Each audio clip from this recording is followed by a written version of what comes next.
Hi friends, आप देख रहे हैं एक्सेल फॉर अकाउंटेंट। आज की इस वीडियो में हम कुछ ऐसे फॉर्मूले हम यहाँ पे सीखेंगे एक्सेल में जो एज अकाउंटेंट आपको आने चाहिए। देखिए, अकाउंटेंट बनने के लिए आपको दो चीज़ आनी चाहिए, सबसे पहले टैली और दूसरा एक्सेल। तो टैली को लेकर मैंने एक अलग चैनल बना रखा है जहाँ पे सिर्फ टैली से जुड़ी वीडियोस में अपलोड करता हूँ। इस वीडियो के डिस्क्रिप्शन में मैंने उस चैनल का लिंक दे दिया है, उस चैनल को आप विजिट ज़रूर करना। और दूसरी चीज़ जो आपको आनी चाहिए, जो सबसे ज़्यादा इंपॉर्टेंट है, वो है माइक्रोसॉफ्ट एक्सेल। तो इस चैनल में सिर्फ एक्सेल से जुड़ी वीडियोस आपको देखने को मिलेगी। और ख़ास तौर में इस वीडियो में हम कुछ ऐसे एक्सेल के यहाँ पे फॉर्मूले सीखेंगे जो एज अकाउंटेंट आपको आने चाहिए, जो आपके फ्यूचर में बहुत ज़्यादा काम आने वाले। तो हम क्या करते हैं, इस वीडियो को फटाफट स्टार्ट करते हैं।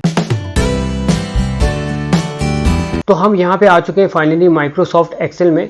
और सबसे पहला फॉर्मूला जो बहुत ज़्यादा इंपॉर्टेंट है एज अकाउंटेंट, वो है एग्रीगेट फॉर्मूला। तो ये आपको आना चाहिए, तभी आप एज अकाउंटेंट सक्सेसफुल बन पाएंगे। तो चलिए सीखते हैं कि एग्रीगेट फॉर्मूला क्या होता है और कैसे आपको इसे एक्सेल में यूज़ करना है। तो यहाँ पे एक कंपनी का डाटा है, छोटा सा डाटा है। इस डाटा के बेसिस में हम इस फॉर्मूले को स्टडी करेंगे। तो आप यहाँ पे देख सकते हैं, यहाँ पे डेट लिखी हुई है और यहाँ पे कंप्यूटर के पार्ट है जो आपने खरीदे, जैसे कि माउस, कीबोर्ड, मॉनिटर। ये ब्रांड है, किस ब्रांड का आपने खरीदा है, ये उनकी प्राइस है 1 यूनिट की। और ये क्वांटिटी है, कितने क्वांटिटी का आपने यहाँ पे खरीदा है, कितनी क्वांटिटी खरीदी है। और ये टोटल अमाउंट है, यानी कि प्राइस और क्वांटिटी का जो मल्टीप्लिकेशन है वो यहाँ पे आपने मेंशन कर रखा है फॉर्मूला लगा के। तो सबसे पहले आपको क्या करना है, इन अमाउंट का, टोटल अमाउंट का आपको यहाँ पे एडिशन करना है। तो एक एक्सेल का जो बिगनर है, जो एक्सेल सीख रहा है, कुछ इस तरह से ऐड करता है। सबसे पहले सेल को वो सेलेक्ट करता है और सारे सेल को सेलेक्ट करता है जिनको उसे ऐड करना है। उसके बाद वो क्या करता है, यहाँ पे ऑटो सम में जाके ओके करता है। तो यहाँ पे आप देख सकते हैं, यहाँ पे ऐड तो हो गया, लेकिन ये जो तरीका है थोड़ा सा गलत है, थोड़ा सा बच्चों वाला तरीका है। अगर ये तरीका आप किसी इंटरव्यू में लगाएंगे, अगर मान लीजिए कोई आपसे इंटरव्यू ले रहा है, वो आपसे कुछ, उसने आपको कुछ दे रखा है ऐड करने को, तो कुछ इस तरह से अगर आप ऐड करेंगे, बच्चों वाला तरीका अगर आप अपनाएंगे, तो आप ऑब्वियसली इंटरव्यू से बाहर हो जाएंगे। तो ये जो तरीका है ये इंटरव्यू के लिहाज से सही नहीं है। आपको इस तरीके को थोड़ा सा अपडेट करना होगा। तो आपको कैसे ऐड करना है, सबसे पहले इस नंबर को हम यहाँ पे हटा देते हैं। तो सबसे पहले आपको क्या करना है, उस पहले सेल को आपको सेलेक्ट करना है जहाँ से आपको ऐड करना है। उसके बाद आपको अपने कीबोर्ड से दबाना है शिफ्ट, कंट्रोल और डाउन एरो।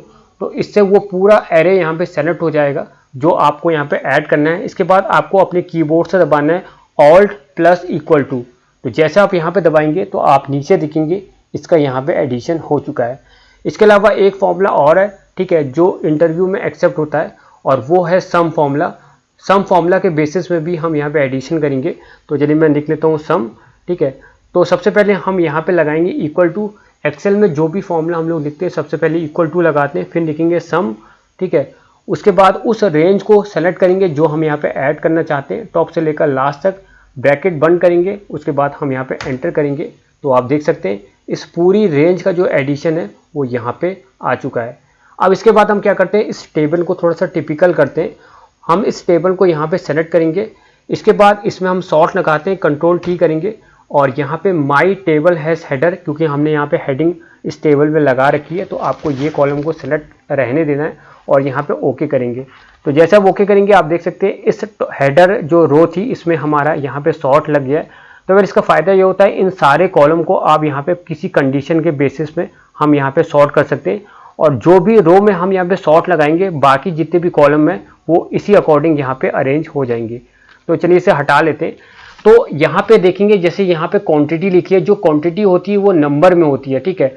तो हम क्या करते हैं, सबसे पहले इसका एडिशन कर लेते हैं। ये हमने इसको सेलेक्ट किया और उसके बाद ऑल्ट प्लस इक्वल टू दबाएंगे, यहाँ पे इसका एडिशन आ गया। अब यहाँ पे क्वांटिटी जो होती है ऑब्वियस सी बात है नंबर में आती है।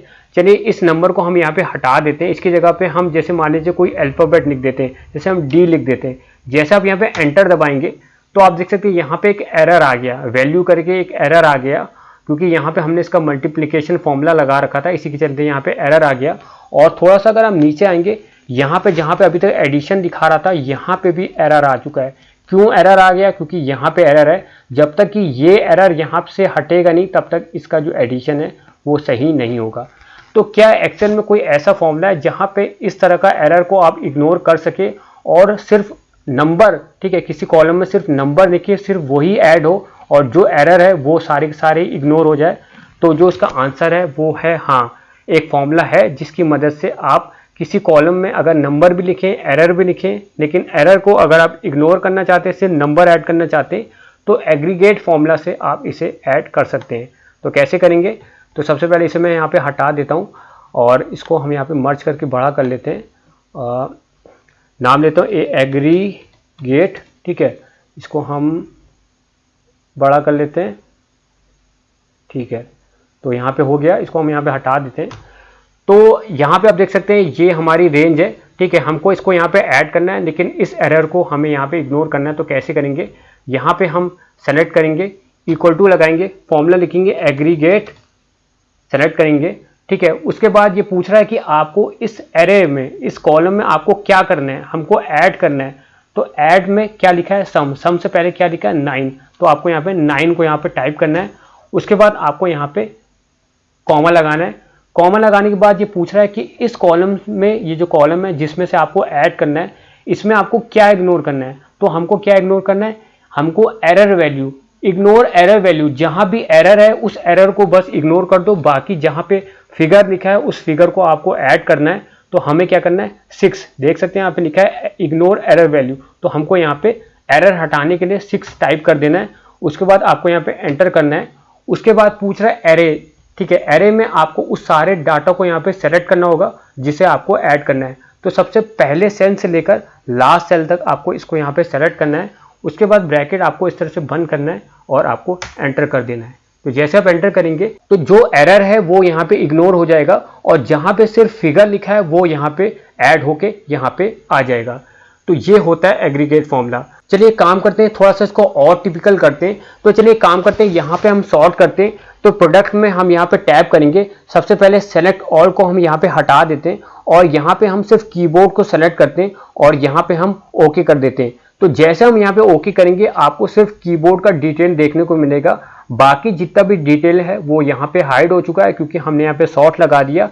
लेकिन आप यहाँ पे गौर करेंगे, यहाँ पे एग्रीगेट के बगल में जो हमने फॉर्मूला लगाया था ये फॉर्मूला अपडेट नहीं हुआ अभी तक। जैसे कि हम यहाँ पे फिर से सेलेक्ट ऑल अगर हम करते हैं तो ये जो अमाउंट है कितना निकल के आ रहा है? टोटल 721645। लेकिन अगर हम यहाँ पे सॉर्ट लगाते हैं और सिर्फ कीबोर्ड को हम यहाँ पे सेलेक्ट करते हैं फिर भी ये अमाउंट है अपडेट नहीं हुआ। इसको कम हो जाना चाहिए, सिर्फ इन तीनों का टोटल होना चाहिए था, लेकिन अभी भी ये सारों का टोटल दिखा रहा है। यानी कि जो रो यहाँ पे हाइड हो चुकी है उनका भी ये अभी भी टोटल दिखा रहा है।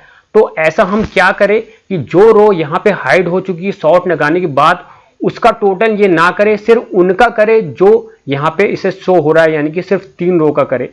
तो ऐसे में जो सम फॉर्मूला होता है वो काम नहीं करेगा, यहाँ भी एग्रीगेटिव फॉर्मूला करेगा, ठीक है। कैसे करेंगे? फिर से आपको यहाँ पे टैप करना है। टैप करने के बाद जो सेकंड वाला यहाँ पे नंबर है इस पे आपको टैप करना है, इसको बैक स्पेस आपको दबाना है। तो अभी तक हम लोग क्या कर रहे थे? सिर्फ इग्नोर एरर वैल्यू, यानी कि जहां पे एरर है सिर्फ उसी को इग्नोर कर रहे थे। अब हमें क्या करना है?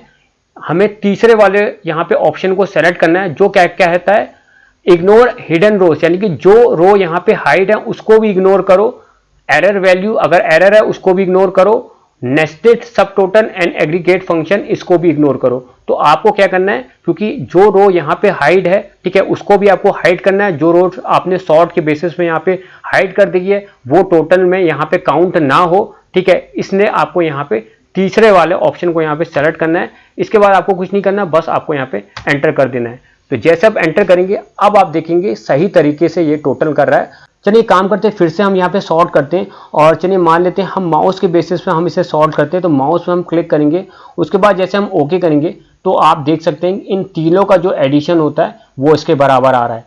तो अगर आपके पास किसी कंपनी का डाटा है जहाँ पे कोई चीज़ आपको ऐड करनी है, जहाँ पे आपको ऐड करना है वहाँ पे एरर भी है, साथ ही साथ उस टेबल में सॉर्ट भी लगा है, तो ऐसी कंडीशन में आपको एग्रीगेट फंक्शन से इस चीज़ को यहाँ पे ऐड करना होगा। अगर आपको अभी भी कंफ्यूजन है आप इस वीडियो को रिवाइंड करके दोबारा इस फॉर्मूले को देख सकते हैं। बहुत ही यूजफुल फॉर्मूला है, हर कंपनी में बहुत ज़्यादा यूजफुल होता है। आपको इस फॉर्मूले को ज़्यादा से ज़्यादा प्रैक्टिस करना होगा, तभी आप इस फॉर्मूले को यहाँ पे सीख पाएंगे। इसके बाद जो नेक्स्ट का फॉर्मूला है उस फॉर्मूले का नाम है ईओ मंथ, यानी कि एंड ऑफ मंथ। तो ये जो फॉर्मूला है बहुत ज़्यादा इंपॉर्टेंट है, बहुत सी कंपनियों में ये फॉर्मूला यूज़ होता है रेगुलर बेसिस में। तो चलिए स्टडी करते हैं कि ये फॉर्मूला क्या कहता है। तो सबसे पहले हम क्या करते हैं, यहाँ पे एक डेट लिखते हैं ठीक है। और यहाँ पे हमने डेट डाल दी 22 मई 2022, ठीक है। तो हमने डेट डाल दी।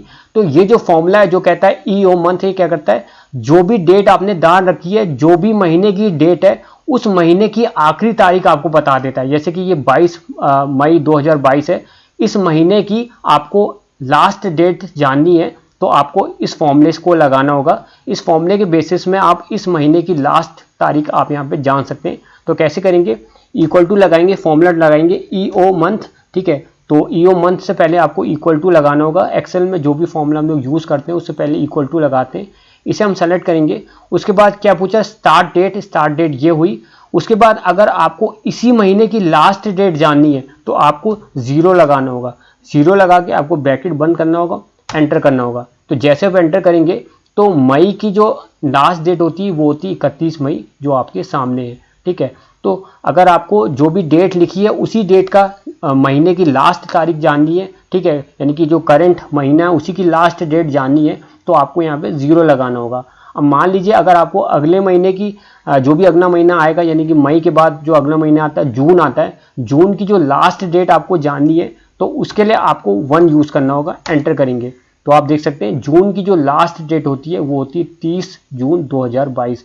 अब मान लीजिए कि नेक्स्ट टू नेक्स्ट मंथ का जानना है तो आपको यहाँ पे 2 लगा देना है, ठीक है। 2 लगाएंगे तो यहाँ पे ये काम हो जाएगा, ठीक है।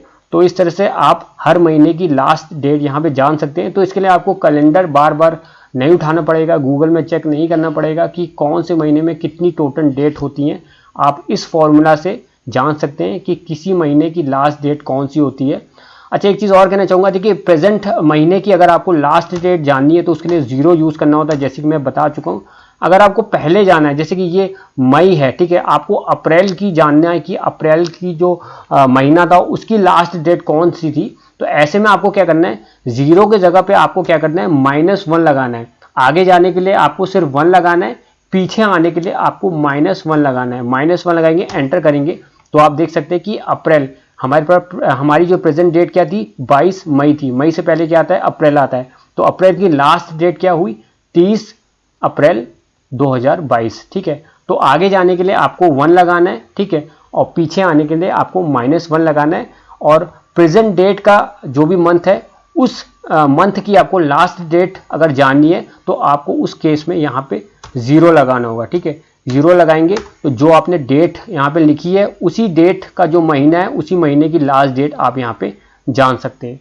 तो ये है ईओ मंथ, यानी कि एंड ऑफ मंथ। तो ये फॉर्मूला बहुत ज़्यादा यूज़ होता है और कंपनी इस फॉर्मूले का यूज़ तब करती है जब सैलरी निकालनी होती है। जैसे कि आपको पता होगा महीना जब पूरा हो जाता है उसके बाद सैलरी बनाई जाती है, तो यहाँ पे बार बार कैलेंडर देखना पड़ता है कि महीने की लास्ट डेट क्या थी। कुछ महीने 30 दिन के होते हैं, कुछ 31 दिन के होते हैं। फरवरी जैसे कभी 28 का होता है, कभी 29 का होता है। तो ऐसे में इस फॉर्मूले को लगा के आप जान सकते हैं कि ये जो महीना है या आने वाले महीना में कितने डेज हैं।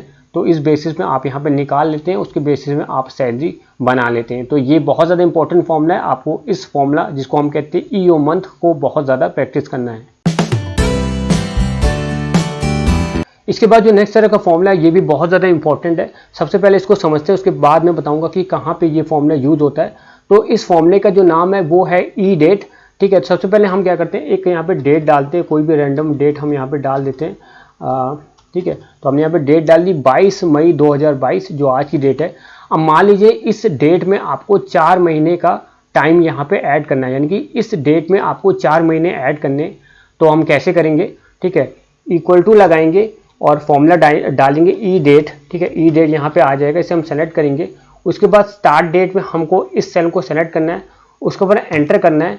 कितने महीने आपको इस डेट में ऐड करने वो आपको डाल देना है। जैसे कि 2 महीने आपको यहाँ पे ऐड करने, ब्रैकेट बंद करेंगे, एंटर करेंगे तो आप देख सकते हैं इस डेट में इसने 2 महीने यहाँ पे ऐड कर दिए हैं। तो ये जो फॉर्मूला होता है बेसिकली कंपनी में बहुत ज़्यादा यूज होता है जब आप किसी सामान को उधार में बेचते हैं।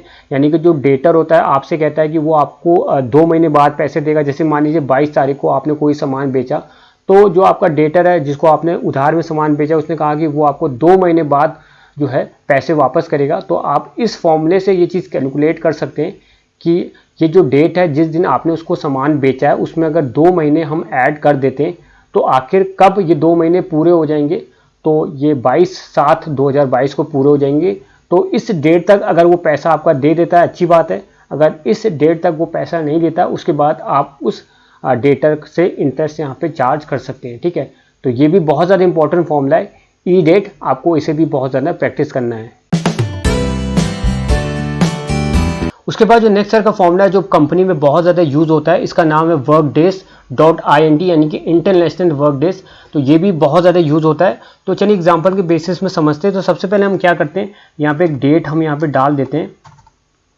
इसको हमने यहाँ पे डेट डाल दी। देखिए अगर आपको कोई डेट में कोई नंबर ऑफ डेज को ऐड करना है और जो डेज निकल के आएगी उसमें से सबसे पहले अगर आपको वीक डेज हटाना है और जितनी भी उसी महीने सरकारी छुट्टियां पड़ेंगी उसको भी अगर आपको हटाना है, तो ऐसे में आपको workdays.int फॉर्मूला को यहाँ पे आपको यूज़ करना है। देखिए ये जो फॉर्मूला बेसिकली कंपनी में तब यूज़ होता है जैसे मान लीजिए कुछ कंपनियां ऐसी होती है जो छुट्टी अनाउंस करती है, जैसे कि 15 दिन की छुट्टी होगी, या स्कूलों में आपने देखा होगा मई जून की छुट्टी अनाउंस की जाती है, जाड़ों की छुट्टी अनाउंस की जाती है कि 15 दिन की आपको छुट्टी मिलेगी। और जो 15 दिन की छुट्टी होगी उसमें जितने भी वीक डेज होते हैं वो काउंट नहीं होंगे, और जितनी भी सरकारी छुट्टियां होती हैं, ठीक है, जो पब्लिक हॉलीडे होते हैं ये भी काउंट नहीं होंगे। तो ऐसे कंडीशन में आप यहाँ पे workdays.int फॉर्मूले का आपको यहाँ पे यूज़ करना है। ठीक है, तो चलिए मान लेते हैं यहाँ पे एक डेट है, रैंडम डेट है 22 मई 2022। तो हम क्या करते हैं, सबसे पहले इस फॉर्मूले को लगाते हैं वर्क डे, ठीक है, workday.int यानी कि workdays.international। उसके बाद सबसे पहले पूछा है स्टार्ट डेट। तो स्टार्ट डेट आपको ये सेलेक्ट करनी है, इस दिन आपकी छुट्टी ऑफिस में अनाउंस की गई है। उसके बाद पूछ रहा है डेज, कितने दिन की छुट्टी आपने अनाउंस की है। ठीक है, 15 दिन की, जैसे मान लीजिए आपका एक कंपनी आपने 15 दिन की छुट्टी अनाउंस की है। और उसके बाद पूछ रहा है कि आपके ऑफिस में वीक डेज कौन कौन से होते हैं जो इस 15 दिन की छुट्टी से आप हटाना चाहते हैं। ठीक है, संडे, तो यहाँ पे आप चूज कर सकते हैं जो भी आपका ऑफिस का वीक डेज है। जैसे मान लीजिए संडे आपका ऑफिस का वीक डेज है, आपको यहाँ पे संडे को सेलेक्ट कर लेना है। ठीक है, उसके बाद आपको कॉमा करना है। उसके बाद उस महीने में, जिस महीने में आपने छुट्टी अनाउंस कर रखी या उसके अगले महीने में अगर 15 दिन जाते हैं, ठीक है, तो जो भी छुट्टी यहाँ पे आएगी बीच में वो सारी छुट्टी को आपको यहाँ पे सेलेक्ट करना है। अब 22 मई को हम यहाँ पे छुट्टी अनाउंस कर रहे हैं, तो ऑब्वियस सी बात है ये छुट्टियाँ आपकी जून तक जाएगी। तो 22 मई से लेकर जून तक जितनी भी सरकारी छुट्टी है वो आपको क्या करना है, यहाँ पे सेलेक्ट कर लेना है। तो मैंने यहाँ पे लिस्ट बना रखी है जो छुट्टी यहाँ पे बीच में आएंगी। इसके बाद आपको ब्रैकेट को यहाँ पे बंद करना है और यहाँ पे एंटर कर देना है। तो आप देख सकते हैं यहाँ पे डेट तो आ गई है, लेकिन यहाँ पे कोड में यहाँ पे डेट दिखा रहा है। तो इसको डेट फॉर्मेट में करने के लिए आपको यहाँ पे जनरल करके ऑप्शन में आपको यहाँ पे जाना है और शॉर्ट डेट पे आपको यहाँ पे ओके कर देना है। तो आप देख सकते हैं अगर आप इस डेट में 15 दिन ऐड करेंगे तो ये डेट निकल के आएगी, और इस डेट में जितने भी वीक डेज होते हैं जैसे कि संडे है वो यहाँ पे इसमें इग्नोर कर दिया गया है, और जितनी भी सरकारी छुट्टी जो 15 दिन की आपने दे रखी थी उसमें कोई सरकारी छुट्टी आई है वो भी यहाँ पे इग्नोर हो चुकी है। तो ये जो फॉर्मूला होता है इसे हम कहते हैं वर्क डेज। बहुत ज़्यादा इंपॉर्टेंट फॉर्मूला है, स्कूलों में भी इसका यूज़ होता है, ऑफिसों में भी होता है। तो इसको आपको बहुत ज़्यादा प्रैक्टिस करना है, तभी आप इस फॉर्मूले को सीख पाएंगे।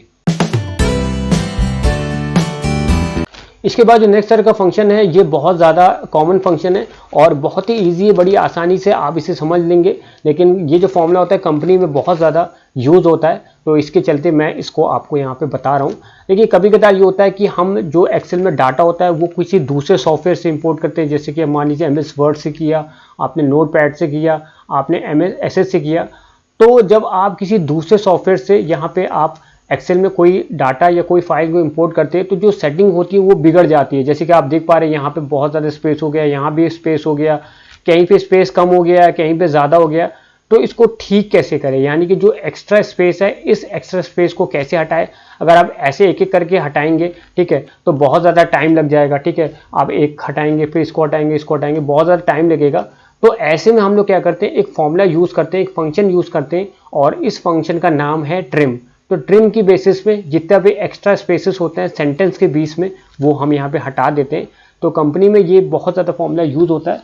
आपको इसके बगल में यहाँ पे सेलेक्ट करना है, इक्वल टू लगाना है, ट्रिम लिखना है, उसके बाद इस पर ओके करना है। उसके बाद इस सेल को आपको सेलेक्ट करना है जिसमें यहाँ पे स्टेटमेंट लिखी हुई है, सेंटेंस लिखा हुआ है, ब्रैकेट बंद करना है, एंटर करना है। जैसे आप एंटर करेंगे आप देखेंगे जितना भी एक्स्ट्रा स्पेस था इस सेंटेंस के बीच में वो सारा का सारा यहाँ पे हट चुका है। उसके बाद आपको इस सेल को सेलेक्ट करना है, उसके बाद इस फॉर्मूले को आपको यहाँ तक नीचे तक ड्रैग करना है। तो जैसे आप ड्रैग करेंगे आप देखेंगे यहाँ पे भी यहाँ पे एक्स्ट्रा स्पेस थी, सबके सामने यहाँ पे जो एक्स्ट्रा स्पेस थी वो खत्म हो गई है। तो इस तरह से अगर किसी सेंटेंस में या किसी स्टेटमेंट में बहुत ज़्यादा स्पेसेस आ चुकी है तो ट्रिम फंक्शन की मदद से जितनी भी एक्स्ट्रा स्पेसेस होती है सेंटेंस के बीच में वो आप यहाँ पे हटा सकते हैं। तो ये भी बहुत ज़्यादा इंपॉर्टेंट फॉर्मूला है, इसको भी आपको यहाँ पे प्रैक्टिस करना है। इसके बाद जो नेक्स्ट का फॉर्मूला ये बहुत ज़्यादा इंपॉर्टेंट है और हर छोटी कंपनी या बड़ी कंपनी में ये फॉर्मूला यूज़ होता है और इस फॉर्मूला का जो नाम है वो है सम इफ एस। जो नॉर्मल सम वाला फॉर्मूला है उससे हम क्या करते हैं, किसी फिगर को हम यहाँ पे ऐड करते हैं, जैसे कि आपने इसको यहाँ पे कॉलम को यहाँ पे ऐड किया और उसके बाद हम जब यहाँ पे ऑल प्लस इक्वल टू करेंगे तो नॉर्मल हमारा यहाँ पे सम हो जाएगा। इसको हम नॉर्मल सम वाले फॉर्मूले से भी कर सकते हैं, SUM लिखेंगे, उसके बाद इस रेंज को हम यहाँ पे सेलेक्ट करेंगे, उसके बाद ब्रैकेट बंद करेंगे, एंटर करेंगे, तो सम फॉर्मूले से जो सिंपल एडिशन होता है फिगर का वो यहाँ पे हो जाता है। उसके बाद जो दूसरा फॉर्मूला आता है वो आता है सम इफ। ठीक है, तो किसी क्राइटेरिया के बेसिस में अगर आपको कोई चीज़ ऐड करनी होती है तो वहाँ पे हम लोग जो फॉर्मूला लगाते हैं वो होता है सम इफ। लेकिन जो फॉर्मूला हम यहाँ पे सीख रहे हैं वो है सम इफ एस। तो अगर आपको मल्टीपल क्राइटेरिया के बेसिस में कोई चीज़ ऐड करनी है तो ऐसे में जो हम फॉर्मूला लगाते हैं वो है सम इफ एस। तो हम क्या करते हैं, इस एग्जाम्पल के बेसिस में समझते हैं कि ये फॉर्मूला कैसे काम करेगा। तो यहाँ पे डाटा है, तो आप यहाँ पे देख सकते हैं डेट है, यहाँ पे डेट लिखी हुई है। तो 5 तारीख यानी कि 5 मई को हमने जो अगर CPU खरीदा था, ठीक है, 5 तारीख को अगर हमने CPU खरीदा था तो कितने वैल्यू का हमने यहाँ पे CPU यहाँ पे खरीदा है। तो यहाँ पे आप देख सकते हैं यहाँ पे डेट लिखी है। तो 5 तारीख को हमने जो है 3 ट्रांजेक्शन किए, जहाँ पे हमने रैम खरीदा है, CPU खरीदा है, मॉनिटर खरीदा है। तो ये एग्जांपल क्या कह रहा है कि 5 तारीख को अगर आपने CPU खरीदा था तो कितने वैल्यू का आपने यहाँ पे CPU खरीदा है, उस अमाउंट को यहाँ पे आपको प्रिंट कराना है। तो कैसे करेंगे, यहाँ पे हम लोग सेलेक्ट करेंगे, इक्वल टू लगाएंगे, फॉर्मूला लगाएंगे सम इफ एस, ठीक है, ओके करेंगे। सबसे पहले पूछ रहा है सम रेंज, ठीक है, तो आपको क्या करना है, एडिशन करना है। किसका एडिशन करना है, 5 तारीख में जो आपने अगर CPU खरीदा था तो कितने वैल्यू यानी कि कितने अमाउंट का आपने CPU खरीदा था। तो जो सम रेंज है आपको यहाँ से कैलकुलेट करना है। तो इसने आपको इस पूरी रेंज को आपको यहाँ पे सेलेक्ट करना है, ये हुई आपकी सम रेंज। इसके बाद आपको कॉमा करना है। उसके बाद पूछ रहा है क्राइटेरिया रेंज 1, तो ये आपका सबसे पहला क्राइटेरिया है। तो ये जो क्राइटेरिया है वो किस कॉलम में आ रहा है यानी कि किस रेंज में आ रहा है, आपकी जो डेट है वो इस रेंज में आ रही है, तो इस रेंज को आपको यहाँ सेलेक्ट करना है। उसके बाद आपको कॉमा लगाना है, इस क्राइटेरिया यानी कि पहले क्राइटेरिया को आपको सेलेक्ट करना है, फिर से आपको यहाँ पे कॉमा देना है। उसके बाद दूसरा क्राइटेरिया आपका क्या है, CPU आपका किस रेंज में आ रहा है, CPU आपका इस रेंज में आ रहा है, पूरी रेंज को आपको यहाँ पे सेलेक्ट करना है। उसके बाद आपको कॉमा लगाना है। उसके बाद दोबारा आपको उसी जो क्राइटेरिया सेकंड क्राइटेरिया जिसका अभी आपने रेंज सेलेक्ट किया था उसको आपको सेलेक्ट करना है। उसके बाद अगर आपका कोई और क्राइटेरिया है वो भी आप सेलेक्ट कर सकते हैं, या यहाँ पे हमारे पास सिर्फ 2 ही क्राइटेरिया थे, इसने हमने सम इफ एस फॉर्मूला यूज़ किया तो दोनों क्राइटेरिया हमने यहाँ पे लगा दिए। इसके बाद फॉर्मूला को हम यहाँ पे बंद करेंगे, ब्रैकेट हम यहाँ पे बंद करेंगे और एंटर करेंगे। तो जैसे आप एंटर करेंगे आप देख पाएंगे 72,000 यहाँ पे आ चुका है। अब चलिए देखते हैं कि क्रॉस चेक करते हैं कि ये सही निकाला है या नहीं निकाला। तो 5 तारीख की डेट में हमने 3 ट्रांजेक्शन किए थे, इसे हम चलिए काम करने येलो कर लेते हैं, ठीक है। तो 5 तारीख को हमने रैम खरीदा था, CPU खरीदा था और मॉनिटर खरीदा था। तो हमने 5 तारीख को सिर्फ एक ही CPU खरीदा है जिसकी जो टोटल वैल्यू है वो 72,000 है, जो यहाँ पे प्रिंट होके आ चुकी है। तो ये होता है sum if S formula. Multiple criteria के बेसिस में अगर आपको कोई चीज़ ऐड करनी है तो आपको सम इफ एस फॉर्मूला लगाना होगा। अगर एक क्राइटेरिया के बेसिस में अगर आपको ऐड करना है तो आपको सिंपल सम इफ फॉर्मूला लगाना होगा। तो ये बहुत ज़्यादा इंपॉर्टेंट फॉर्मूला है, हर कंपनी में चाहे छोटी हो चाहे बड़ी हो, हर कंपनी में ये फॉर्मूला यूज़ होता है। इसको आपको ज़्यादा से ज़्यादा प्रैक्टिस करना है, तभी आप इस फॉर्मूले में मास्टरी हासिल कर पाएंगे। इसके बाद जो नेक्स्ट सर का फॉर्मूला है जो बहुत ज़्यादा इंपॉर्टेंट है, मैं इनफैक्ट कहूँगा जो सम इफ एस जो फॉर्मूला अभी हमने पढ़ा था इससे भी ज़्यादा इंपॉर्टेंट है, वो है काउंट इफ एस। जो नॉर्मल काउंट इफ फंक्शन होता है वो एक क्राइटेरिया के बेसिस में अगर आपको कोई चीज़ काउंट करनी है उसके लिए यूज़ होता है, लेकिन काउंट इफ एस यानी कि जब लास्ट में एस लिखा हो तो मल्टीपल क्राइटेरिया के बेसिस में अगर आपको कोई चीज़ काउंट करनी है तो ऐसे में जो फॉर्मूला हम यूज़ करेंगे वो है काउंट इफ एस। तो चलिए हम एग्जाम्पल के बेसिस में समझते हैं कि काउंट इफ एस फॉर्मूला आपको कैसे यूज़ करना है। तो यहाँ पे एक छोटा सा कंपनी का डाटा है, तो हमको क्या करना है, हमको क्या चीज़ काउंट करनी है कि फाइनेंस डिपार्टमेंट में कितने मेल ऐसे हैं जो असिस्टेंट है। ठीक है, तो हमारी ये कंडीशन हो गई। तो यहाँ पे बेसिकली 3 क्राइटेरिया हैं, पहला फाइनेंस है, दूसरा मेल है और तीसरा असिस्टेंट है। तो ऐसे में हमको यूज़ करना है काउंट इफ एस। मैं फिर से रिपीट कर रहा हूँ, आपको ये यहाँ पे काउंट करना है कि फाइनेंस डिपार्टमेंट में कितने मेल ऐसे हैं जो असिस्टेंट है, आपको इनकी संख्या को गिनना है। तो ऐसे में हम लोग कौन सा फॉर्मूला यूज़ करेंगे, काउंट इफ एस। तो हम क्या करेंगे, यहाँ पे फॉर्मूला लगाएंगे काउंट इफ एस, इसे हम ओके करेंगे। उसके बाद ये पूछ रहा है क्राइटेरिया रेंज 1। तो सबसे पहला हमारा क्राइटेरिया क्या है, फाइनेंस। ठीक है, तो जो फाइनेंस है उसका रेंज क्या है, यानी कि जो फाइनेंस है वो किस रेंज में आ रहा है। तो हमारा ये जो फाइनेंस है डिपार्टमेंट के अंदर आ रहा है, तो ये इसका रेंज हुआ। तो इस रेंज को आपको पूरा सेलेक्ट करना है। उसके बाद आपको यहाँ पे कॉमा देना है। उसके बाद क्राइटेरिया 1, क्राइटेरिया 1 आपका फाइनेंस हुआ। उसके बाद आपको यहाँ पे फिर से कॉमा देना है। उसके बाद क्राइटेरिया रेंज 2, दूसरा क्राइटेरिया हमारा क्या है, मेल है। तो मेल का रेंज क्या है, यानी कि मेल किस कॉलम में आ रहा है, उस पूरे रेंज को आपको यहाँ पे सेलेक्ट करना है। तो जेंडर के नीचे आपको पूरा रेंज को यहाँ पे सेलेक्ट करना है। उसके बाद आपको यहाँ पे कॉमा देना है और दूसरा जो क्राइटेरिया उसको आपको यहाँ पे सेलेक्ट करना है। उसके बाद आपको फिर से यहाँ पे कॉमा देना है। उसके बाद जो तीसरा क्राइटेरिया है, इसका जो रेंज है, यानी कि जो असिस्टेंट है वो डेजिग्नेशन के अंदर आता है, डेजिग्नेशन के अंदर असिस्टेंट आता है। तो ये इसकी पूरी रेंज हो गई। इस रेंज को सबसे पहले आपको सेलेक्ट करना है। उसके बाद आपको कॉमा देना है और जो तीसरा क्राइटेरिया है उसको भी आपको यहाँ पे सेलेक्ट करना है। इसके बाद आपको कुछ नहीं करना है, इस ब्रैकेट को आपको यहाँ पे बंद करना है, एंटर करना है। तो जैसे आप एंटर करेंगे इसने संख्या आपको बता दी, फाइनेंस डिपार्टमेंट के अंदर एक मेल है और जो एक मेल है वो असिस्टेंट है। सवाल क्या था, फाइनेंस डिपार्टमेंट के अंदर कितने मेल ऐसे हैं जो असिस्टेंट है, जो इसकी संख्या निकल के आई है, यानी कि जो इसका आंसर है 1 है। तो आप यहाँ पे देख सकते हैं, ये देखिए फाइनेंस डिपार्टमेंट के अंदर एक मेल है जो असिस्टेंट है। ठीक है, मैं इसे चलिए हाईलाइट करके दिखा देता हूँ। ठीक है, यही वो मेल है। ठीक है, अरविंद कुमार, जो फाइनेंस डिपार्टमेंट का है और जिसकी डेजिग्नेशन है वो असिस्टेंट है।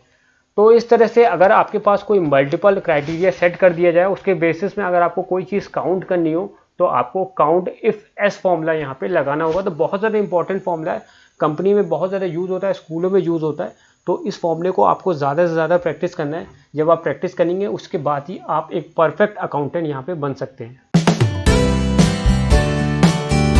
उसके बाद जो नेक्स्ट तरह का फंक्शन है वो है इफ़ फंक्शन। तो मैं कहूँगा इफ़ फंक्शन भी बहुत ज़्यादा इंपॉर्टेंट है, ये हर कंपनी में या स्कूलों में यूज़ होता है। तो बेसिकली जो इफ़ फंक्शन होता है स्टेटस दिखाने के लिए होता है। जैसे कि मान लीजिए स्कूल में, मान लीजिए किसी बच्चे ने अगर एक पर्टिकुलर मार्क्स ऑब्टेन किया है, तो आपने रिजल्ट का जो स्टेटस है उसमें मेंशन कर दिया कि पास या फेल।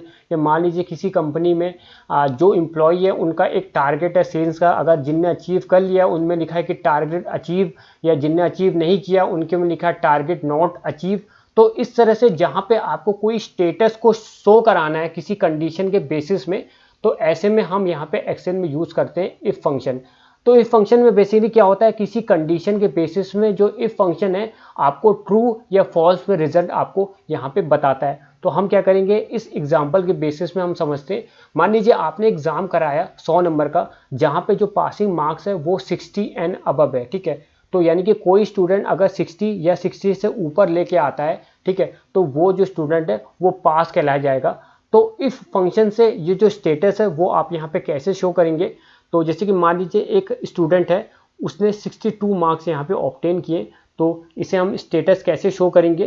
तो इक्वल टू लगाएंगे, हम लिखेंगे इफ़ को यहाँ पे सेलेक्ट करेंगे।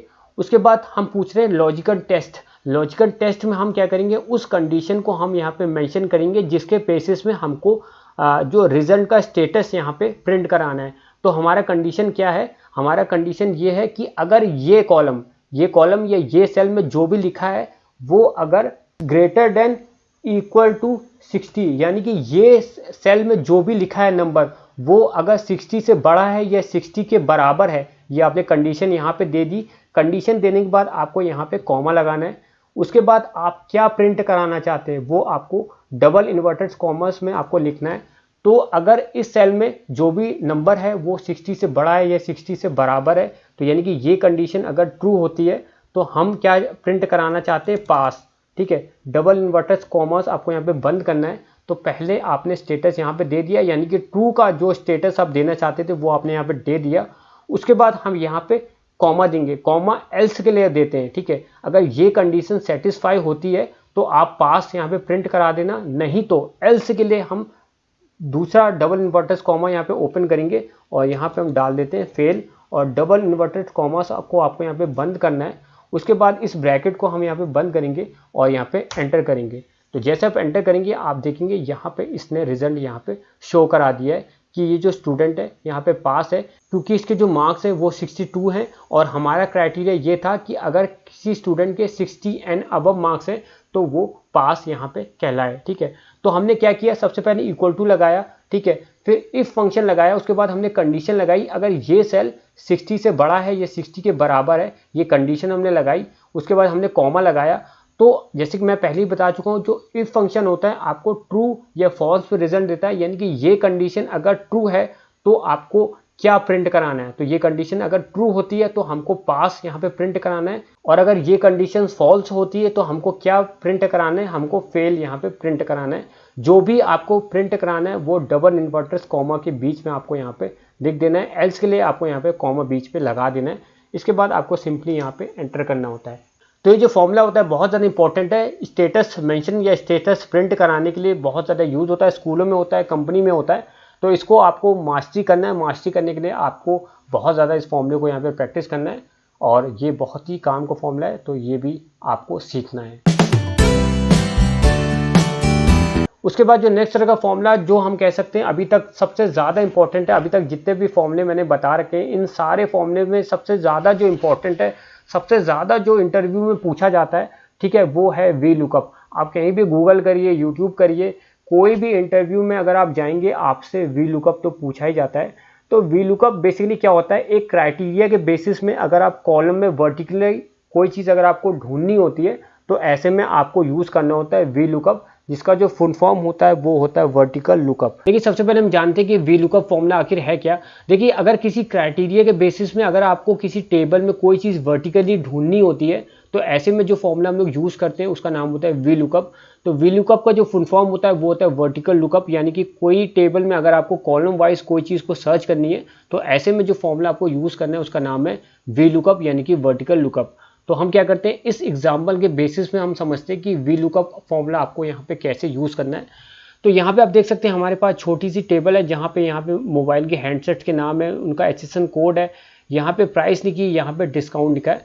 तो हमको क्या करना है, इस टेबल में से ये जो हैंडसेट के नाम यहाँ पे दे रखे हैं इनके प्राइस यहाँ पे प्रिंट कराने हैं, ठीक है। इस टेबल में से जो भी प्राइस इसके सामने लिखा है इन प्राइस को इस हैंडसेट के सामने आपको यहाँ पे प्रिंट कराना है।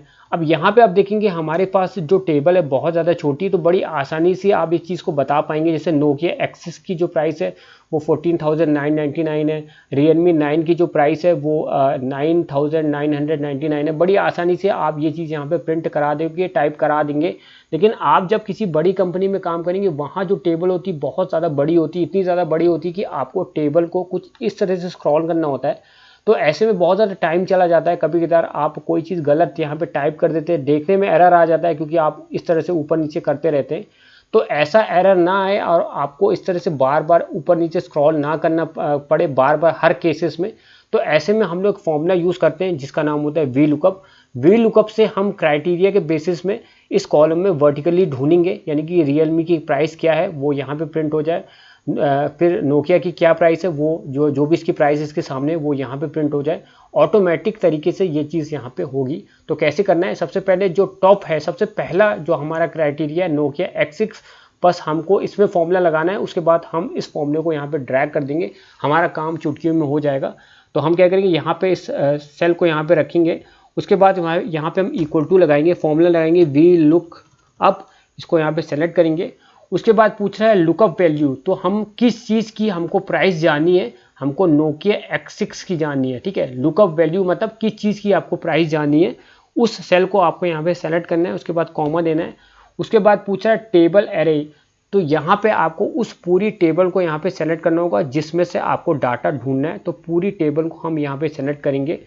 उसके बाद पूछ रहा है कॉलम इंडेक्स नंबर, ठीक है, यानी कि जिस कॉलम में से हमको ढूंढना है नोकिया की प्राइस वो कौन से नंबर का कॉलम है, ठीक है, हमको प्राइस ढूंढना है नोकिया का, ठीक है। तो ये जो प्राइस है ये कौन से नंबर में आ रहा है कॉलम, या फ्रॉम लेफ्ट, ये एक चीज़ आपको ध्यान रखना है कि लेफ्ट से आपको काउंट करना है 1 2 3, तो तीसरा कॉलम आपका ये हुआ, तो 3 आपको टाइप करना है।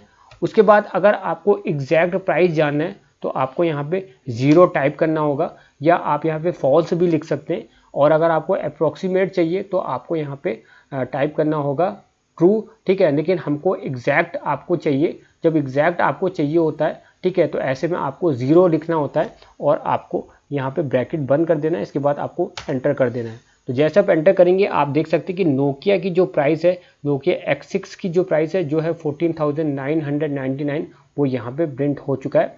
बाकी के केस में आपको यही चीज़ नहीं करना, बस इस फॉर्मूले को आपको यहाँ पे ड्रैग कर देना है। जैसे आप ड्रैग करेंगे सबकी प्राइस ऑटोमेटिकली यहाँ पे आ जाएगी। आपको बार बार इसको स्क्रॉल करके बार बार आपको यहाँ पे कॉपी पेस्ट नहीं करना होगा। तो इस तरह से आपको वी लुकअप फॉर्मूला यूज़ करना होता है, ठीक है। किसी क्राइटेरिया के बेसिस में किसी टेबल में वर्टिकली अगर आपको कोई चीज़ ढूंढनी है तो इस फॉर्मूले के बेसिस में आप ढूंढ सकते हैं और प्रिंट यहाँ पे करा सकते हैं। तो बहुत ज़्यादा इंपॉर्टेंट फॉर्मूला है, हर कंपनी में इंटरव्यू में ये सवाल पूछा जाता है, कंपनी में प्रैक्टिकल भी आपको ये फॉर्मूला कई बार यूज़ करना होगा। तो इसको भी आपको अच्छे से प्रैक्टिस करना है, तभी आपको इस फॉर्मूले में यहाँ पे मास्टरी हासिल होगी। तो फाइनली ये कुछ फॉर्मूले हैं जो आपको आने चाहिए। टैली तो आनी चाहिए, साथ ही साथ टैली के साथ साथ एक्सेल में आपको ये फॉर्मूले आने चाहिए। एज अ अकाउंटेंट ये बहुत ज़्यादा इंपॉर्टेंट फॉर्मूले, अगर आपने ये फॉर्मूले में मास्टरी हासिल कर ली और टैली में भी अगर आपने मास्टरी हासिल कर ली तो आप एक परफेक्ट अकाउंटेंट बन सकते हैं। तो आगे चल के एक्सेल पे मैं और भी वीडियोस लाऊंगा जो एज अकाउंटेंट आपको आना चाहिए। तो फिलहाल अगर आपको ये वीडियो पसंद आए, वीडियो को लाइक करिएगा, शेयर करिएगा और चैनल सब्सक्राइब करिएगा।